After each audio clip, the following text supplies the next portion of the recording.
I'm 12 years old and I'm from Philadelphia through Edinburgh. At the age of 9 months old, I started having quite a few ear infections and many cases of glute ear. I attended numerous doctor appointments and they all just said the same thing. She'll go out by the age of 2 and just gave me antibiotics. My mum and dad were not impressed and was a bit confused what to do next. This just happened on and off until I reached 2 years old. After fighting for a year and a half, I finally got referred to ENT in 2008 at the age of 2. I was seen at the ENT clinic and was diagnosed with glute ear and was put on antibiotics for 6 weeks. 4 months after the antibiotics finished, I was back at ENT again. I was assessed and they decided to give me grommets in both ears. I was put on the waiting list. January 2009, I was given my operation to insert the grommets. I was only 2 years old. 9 months later, at my review in the ENT clinic, I was discharged because it had appeared that everything had settled down. Later that year, I was referred back to the ENT clinic because my condition had gone backwards. I was again suffering from glute ear and infections. My parents felt we were back to square one. They assessed me a few times, and on many occasions they just gave me antibiotics. Nothing was really sorting out the problem. During the time taking the antibiotics, my grommets had fallen out, about 3 weeks apart. I was put back on the waiting list for another set of grommets. In 2011, I had my operation and they also decided to remove my adenoid as they thought this was the main problem. 4 weeks later, the grommet in my right ear had made its way out, and that's when all the infections in glute ear started all back up again. Then I started in primary school in 2011, and with all the infections in glute ear, it made an impact on the schoolwork throughout primary 1. I had troubles with loud noises, sleeping and just everyday scenarios. 2012, the grommet was reinserted into my right ear as it had fallen out in 2011. The grommets remained in place for longer than previous before. When I attended the doctor appointments, I had complained of ringing and humming in my ears, but it was just dismissed because he thought I was too young to have tinnitus. But who would believe if I did then? My ear infections continued and I was not referred back to ENT until 2013. The ENT specialist was just keeping an eye on what was going on. In 2014, I was in the clinic when I had a really bad ringing noise in my ear and they immediately put my finger in and said there's something in my ear. The ENT specialist examined me and then questioned my mum about if this was happening at home, and my mum said yeah, it was happening quite a lot and suggested that it might be tinnitus, and also questioned about hyperacusis and it could be likened to each other. My mum was thinking this could be finally the diagnosis that we were waiting for. Being diagnosed so young, I felt like I wasn't normal and I didn't fit in. I felt like I wasn't like anybody else. It was so difficult to understand what tinnitus and hyperacusis really was, and explaining it to my friends and family was weird, as I felt like they would understand what was going on, and at the same time I didn't really. I was scared if they were going to see me in a different way. In July 2014, I attended the Tinnitus and Hyperacusis clinic in Edinburgh. The specialist I saw was really lovely and understanding and really helpful. And before I got sent there, I had been finding things really hard to cope with. I was given a TRT sound ball to help me at night time, and it would kind of just relax me, just kind of make me think about my tinnitus. But as time went on, my tinnitus got more worse and more frequent, so again, the symbol became less effective and I just wasn't getting any sleep. I found my own strategies to help distract me when I was having my tinnitus. And as my parents were starting to learn more and more about tinnitus, they started looking for support groups for me, and so I could meet other people and children who were going through the same thing.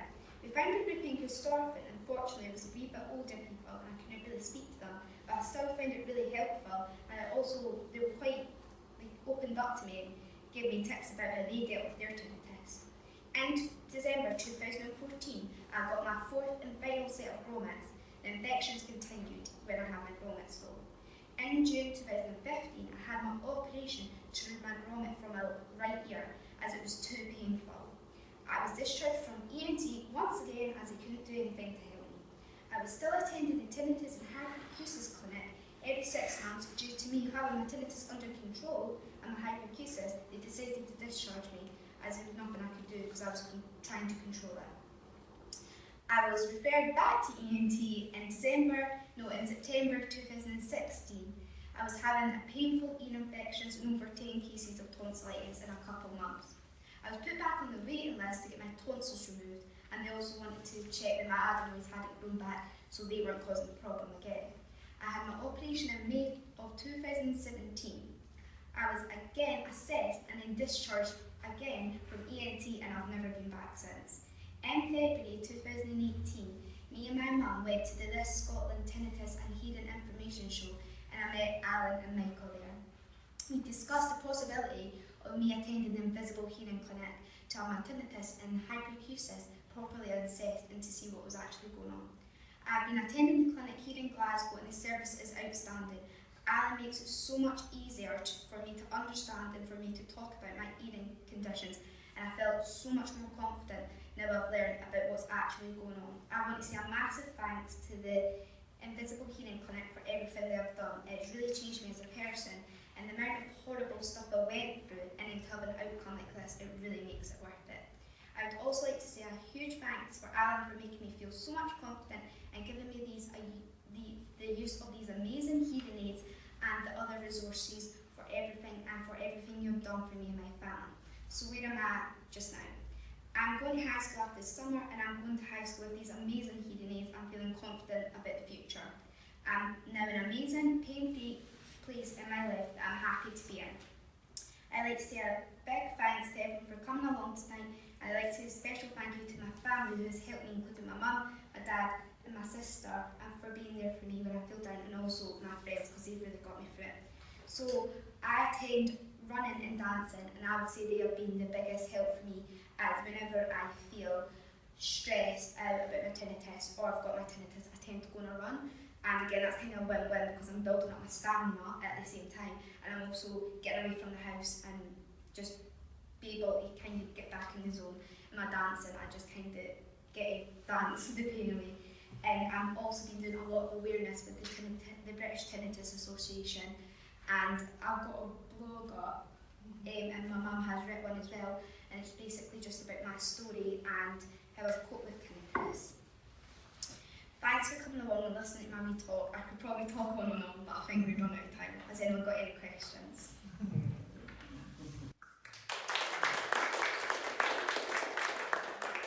Anyone have a question for Amy? What's the tones that you hear? Well, when I don't have a hearing aid in, I normally, all the time, well now, most of the time, I hear like a fuzzy noise, and it's like sparkler, it's kind of like that, but quieter, when I don't have them in, or if I'm just by myself in a room, and now and then I'll get quite a high pitch, like ringing noise in my ear. Is it just the one ear? No, I get them in both. So sometimes it can come and go, but I mainly have the fuzzy noise because I've not got my hearing aids in. Have you got them in just now? Yeah, I've got one just now. Want to do a little fashion show? So you have to come up first, and then you can take them out. Is that the same thing now? Similar? Yeah. Noise generators? Yes. Yeah. So everybody's hearing is different, and the concept of sound therapy, hearing instruments, is tailoring it to the individual. Yes. Oh, he's got them in. You don't notice. What about loud noise, Amy? You're not getting away so quickly. How does the hyperacusis affect you? Well, when I first was diagnosed, it really affected me because I felt like it was quite a big impact on me. Then I was stressing a lot because I was only 8 and I didn't know really what it was. And it does really impact me with my schoolwork because I am now going into high school and at my transition days.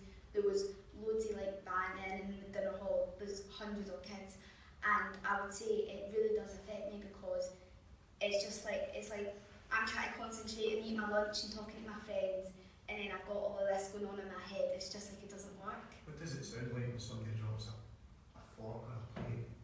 Oh, I just go like that. I think when people scrape it, I think it cringes everybody, but me, it's just unbearable.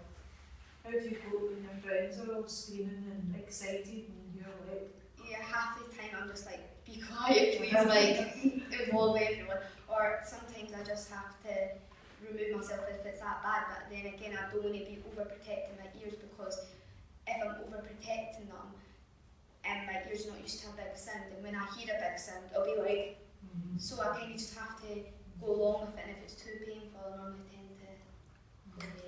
Yeah, but sleep at night. You take them out of the time, you don't always wear them. Pardon? Do you wear them all the time? Or do you- Yeah, I wear them all the time, yeah. even in bed? No, in bed I take them Are out. you troubled with it at night when you're sleeping? Well, what I've kind of done with my tinnitus, well, I've worked out my own strategies, so what I've done is I've tired myself that much. So normally I'll be sitting playing on my phone or iPod to quite late at night, and I know it's not very good, but I'll tire myself out that much. When I take it off, I'll just probably fall asleep. And I feel like when I don't do that, when I'm trying to get to sleep, and me lying there with fuzzy noises in my ear, I just can't do it, so I just try and tire myself out as much as possible. So do you also have a little box with some things in it? Little suggestion things? Yeah, I have A little like, jar, yeah? yeah, Tell them about your jar. So what I have a jar, and whenever I don't really use it as much often because I have these now, but sometimes when I have my tinnitus or hyperacusis and it's really bad, I have a little jar and it's got little things in it, and I shake it and I pick one out, and I'll say like go on computer, or it just kind of helps me distract me from my tinnitus or hyperacusis. So this jar was from your Tinnitus and Hyperacusis clinic in Lothian NHS. They suggested it. And the important thing I think to take from that is sometimes most people who have bothersome tinnitus, sometimes it just seems to pop out and it seems really frustratingly intrusive. Intrusive is really probably the biggest thing that most people with bothersome tinnitus get frustrated about. It just seems to intrude. And what do? So you've got buttons you can press. You might want to change the sound, but one of the things is taking control, and the little jar is a little prompt to say, well, there's no point getting frustrated. Oh, and it doesn't make you think. You don't have to think about, well, I'm going to go and play Sudoku or some game or whatever. It says, why don't you colour a picture or do something? So it's just the fact that there's no treatment that's passive. You know, there's nothing available that you just do it and it all mysteriously goes away all the time. So you need to take some kind of responsibility and realise that you need to add your input into dealing with your tinnitus. And the jar is a way to do that. Do you need it? Amy, do you need an aid at night to get you to sleep? What, noise? Well, I used to use my TRT, which is, what is it? Yeah, you use an environmental sound generator. I used to have white noise. The only thing with that is it's water, so making me need the toilet all the time. But that helped me. But then I feel like I've been turning it up more, but then I felt like I was just too concentrating on my tinnitus. And back then I was going, but they weren't really telling me this, and obviously Alan told me this. I was concentrating on it so much more, it seemed like it was louder. So I was concentrating on it, but then I just stopped using it because I just felt like it wasn't working and it was pointless using it because it made me use the toilet all the time. But then I just started trying to tire myself out, and it just seems to You don't work. use anything anymore? No, I think I've also just kind of learned to just fall asleep. Right, and what about when you wake up? How do you get on with that? Well, when I wake up, In the middle of the night, I don't know. well, As a- if I get up in the middle of the night, I sometimes have my tinnitus, and I get up, and I kind of just, if I go to the bathroom, Yeah. go back, I sit down on my bed, and if I feel like I'm ready to go back to sleep and I'm not going to be disturbed, then I'll go back. But then if I don't feel that I'm tired enough to go back, I'll just pop on my headphones and listen to some music or something. What was your hearing assessed at? What do you mean? What level? Well, it was kind of like mild. So Amy's almost what you would consider normal. Right. So the intervention with sound is very, very subtle, but it makes a world of difference, doesn't it? So, you know, Christine, what's your hearing like? pretty much normal, but sound intervention and a little bit of environmental amplification can make a big difference. But everybody's different. Some people have really challenging hearing losses, and other people have what would be considered normal. But there's really not much, normal hearing is a little bit of a misnomer because your hearing has been damaged since you've been born. But it's how your brain reacts to that those slings and arrows of life in the auditory system. And a little difference can impact a great deal. And that's where Amy's tinnitus and the hyperacusis were really, really problematic. But now, you had those transition days, and I think there was only one bit, or maybe two, where you really thought, oh, it's terrible. Well, there's 4 schools at Amy's new school, all combined into one. Can you imagine how noisy that would be? So most of us would be going, no, get out of here. So Amy's doing really well. And because she understands what she doesn't want to overprotect, she wants to be sensible. One of the things about using sound is to make sure her auditory system doesn't become oversensitive. So Ellen, you had the same with hyperacusis. You couldn't go to the pictures anymore. Yeah, and what a loss to John Wayne. John Wayne, isn't it? You went to the pictures the day we fitted you, that night, which was maybe a wee bit faster than I would have really wanted it, but you were fine, weren't you? So, subtle changes to your auditory system can make a massive difference, but it can sometimes take longer than other times. But the biggest thing is the psychological, the concept of being confident, realising that you're making progress. Amy doesn't just sit there and do nothing. She knows she's got to take control of it. And that's the biggest thing. And maybe why Amy's a champion, because she's younger. She's got less inhibitions. It's just probably another, she's willing to take a chance on it and let it go. And say, and also judge it well. I did feel a wee bit better.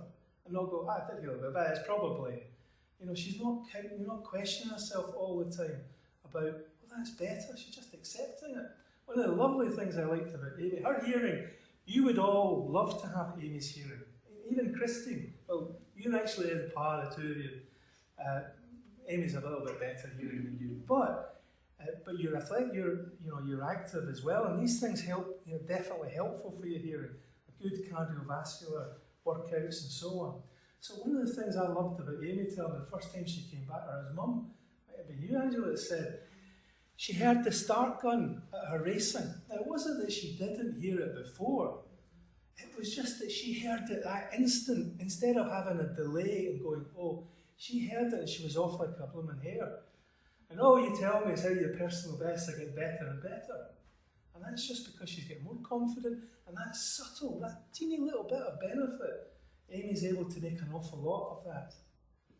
But everybody is different because you all have different hearing systems, auditory systems, and your tinnitus and your hyperacusis are different as well. So there's individual things that need to be addressed individually. And it's just taking that and moving on with it.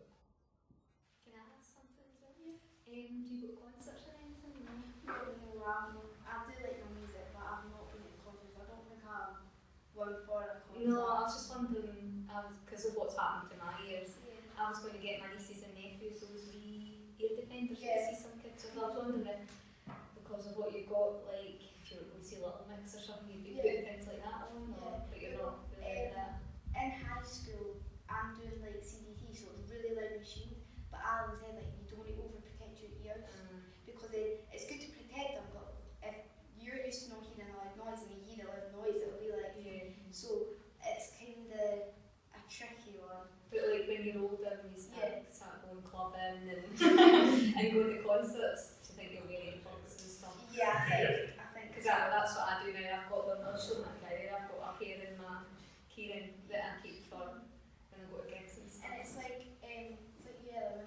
when I used to go to like the cinemas all the time, I used to go to the cinema, be fine, come out, and my ears were like, it was just because it was no fair, big noisy room and quiet room. My mum used to have to give me my headphones and my iPod just for me to play music so I could kind of ease that kind of that normal kind of tone of the room. So Do you not go to the pictures now? well, I do, but I'm not really doing it for a while because I'm so focused on my running. Yeah, good. But you know, and the important thing is, she knows to be aware of her hearing. If it seems too loud, it's too loud, and she would move. Or you've got wee things anyway, don't you? So she's got that protection if she needs it, and it's saying, there's no point saying I should have done that. She said, well, no, I'll just do that. And I don't think you've any worry about just doing that. No, I feel like over time, with me having to kind of take control, I feel like I've kind of matured a lot more because a lot of my friends are kind of all silly about like I can be like that, but I feel like with me having this, I kind of have to be a wee bit more like, right, this is not a joke when it comes to loud noises and all that. I kind of just have Should to be up all night. yeah, I just have to kind of take control and kind of actually see what's the best thing.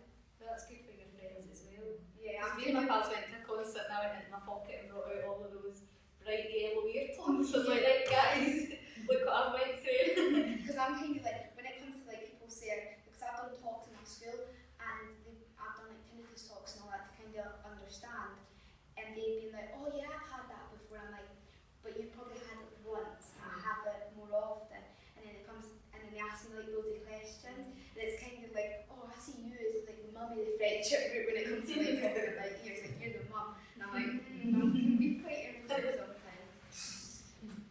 What do you do when an ambulance or a police car goes by? Sorry, that's good. See what I do is just cover my ears up. Yeah, it's the same way my dad whistles, because my dad's got a really like high pitched whistle, and sometimes, yeah, Dad, come on, and sometimes obviously have that little cringe, and I feel like if it just passes, it's not that bad, but then if it goes on and on and on, I sometimes, if I don't have my earphones with me, I just kind of, or yeah, I'm just like, yeah, or I change my channels on my hearing aids. It used to bother me with an ambulance, the fire alarm at school, Yeah. this and that. I'm going back a few years now, but that used to be just one of these, oh my god, And I used to Yeah. panic, and I used to be like, Aye. no. that was Do like you feel now you can just listen to it? Or? Well, I feel like when it still passes, I'm like, my mum's like, right, there's an ambulance, and I'm like, Yeah. But I feel like everybody's like that. I've not got to the point where I'm like, yeah, okay, it's passed. I'm just more like, but if it's literally sitting next to me, I'll be like, It is very loud. It is very yeah. It's very loud. So the key, I think, what Amy's saying is that she now knows she doesn't need to panic. There's things that she can do, and she can judge whether she needs to put her fingers in her ears. But you know, we should be doing that anyway if it's really bothering her. But whereas you might just the slightest hint of that, and it's not just protecting your ears is good, but it's what your brain's saying about that. Oh no, this is crisis, you know. And that's where Amy's not at anymore. She knows that she's got an answer for most things. no, everything. I'm sorry I have to correct you. That's okay, I stand corrected. But it's very positive. But you see the difference? It's not that she doesn't care two hoots. She's very aware of that, and she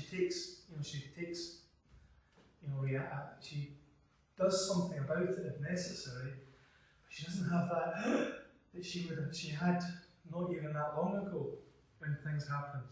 But you know, so that's what we're looking for. It's the reaction to things. We've got to make sure things are not destructive in themselves. So if the fire alarm goes and I stand next to the alarm, I'll probably damage my hearing if I stay there for 10 minutes. Almost certainly. So I've got to move. I've got to do something about it. But what I can't do is suddenly go, oh my goodness! I've got to say, all right, okay, stay calm and look after my ears. So, can I ask a question? You've been diagnosed with tinnitus and hyperacusis. So, how different do you feel, or do you feel that you've got a handle on it and you're just 12-year-old Amy who's going to win the first prize in the running? Well, I kind of just feel the same, but just have that thing in my mind that wherever I go, I need to be like, well, this could affect my hyperacusis or tinnitus. So I just kind of, I'm just me, a wee bit more mature, and just a little bit more this place, and if I'm not, How does it sound? How does your tinnitus sound just now? Is it? I've got my hearing aids and they're like a fuzz, so So then I can't. what do you hear just now? Is it? It's just like a fuzz because my hearing aids, so I don't. It kind of distracts like me from having my If you tinnitus. take them out, does it sound different? It sounds like quite fuzzy. And does it not spike over the sound generators? When it spikes, can you hear it over the sound generators? When I have like my high pitched ring, I can hear it over, but when I have my little wee fuzz, that happens most of the time. I And can't. a mask. Yeah, because it's kind of the same sound as my hearing aid. I just don't know if it's my hearing aid's on or if it's actually my tinnitus. Because half the time I think my hearing aid's on, but it's actually not. It's my tinnitus. So it's a small point, but it's not the masking, it's the distracting, it's the kind of blending. And also the big thing is, this is not, when Amy's wearing, with Amy just without her hearing aids, it is what it is, and there's nothing she can do about it. But when she's got them, she can make adjustments. And the big and the very important component is that you're in control of that. You can turn it up or down or change it. And just knowing that, even if it sounds very similar, it's quite reassuring, isn't it? Yeah, because I don't like it to sound same sound as my tinnitus, but I kind of like it the same way because with my tinnitus, I don't have a button I can turn it on and off. When I have my hearing aids, I do. So I feel more in control when I've got that fuzz in my ear. I can turn it off if it's if it's getting too distracting or anything, but I can't do that with my tinnitus. So I feel more under control. Last question, anybody? Or we? Have you ever been offered any aids? I mean, I was given one of the wee boxes where it plays different sounds like babbling brooks, waterfalls, white noise. Have you ever tried that? Have you ever been Yeah, given? I've had it's the TRT I was talking about. What is it called? Yeah, but what's the symbol? Yeah. What is it? It's called environmental sound generator. So there can be sound balls, there can be little radio type things, and you choose. It can be a sound app on a phone. It's all these kind of things. Yeah. They're environmental sounds. Yeah, so I could pick what one it would be like birds, like white brook, water, rain, rainforest, anything like that, just kind of calming. Yeah, it's got the toilet through. But I could just kind of use that to try and relax and just try and take my mind off my You find tinnitus. it worked?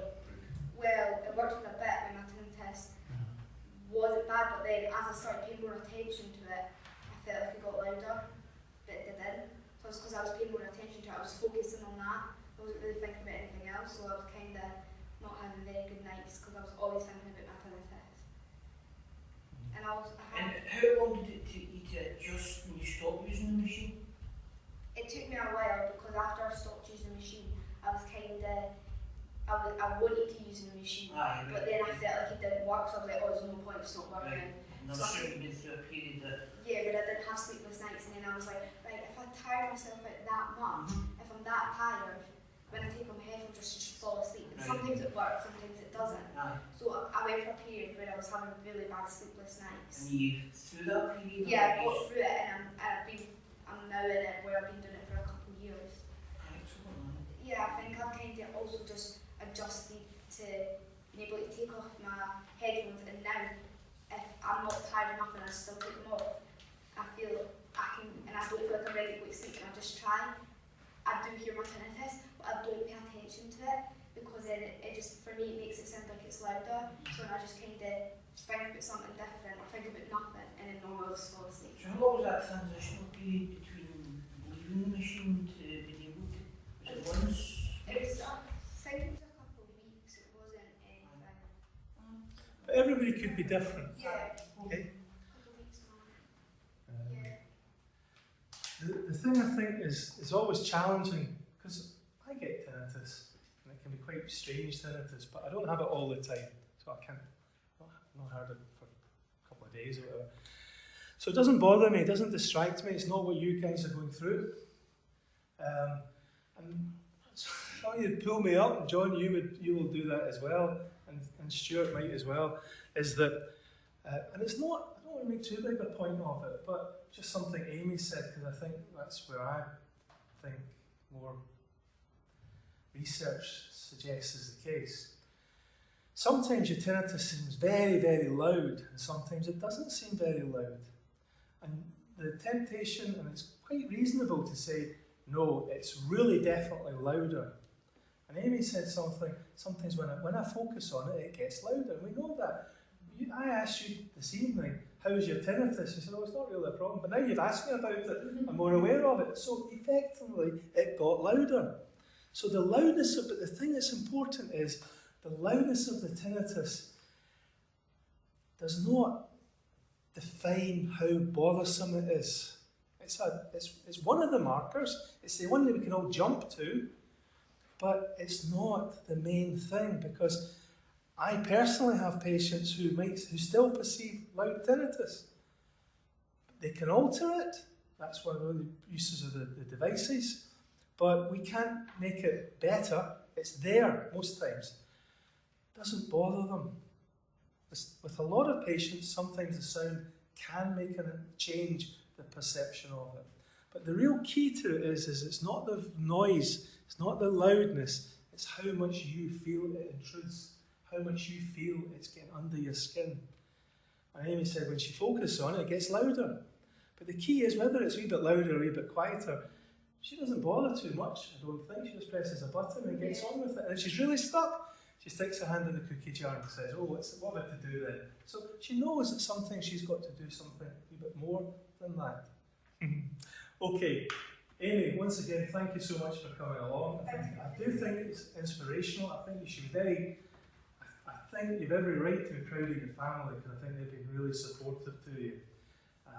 But I think you've got to be really proud of yourself, because you've really taken this on the chin and got on with it. So I can't wait. I don't know whether you might be a future First Minister or something, or but either that or Hollywood or goodness knows what. But anyway, it's been great working with you, and I really think hopefully you've given some little bits of encouragement to people that came here tonight. And that's the whole point of it. So thanks again.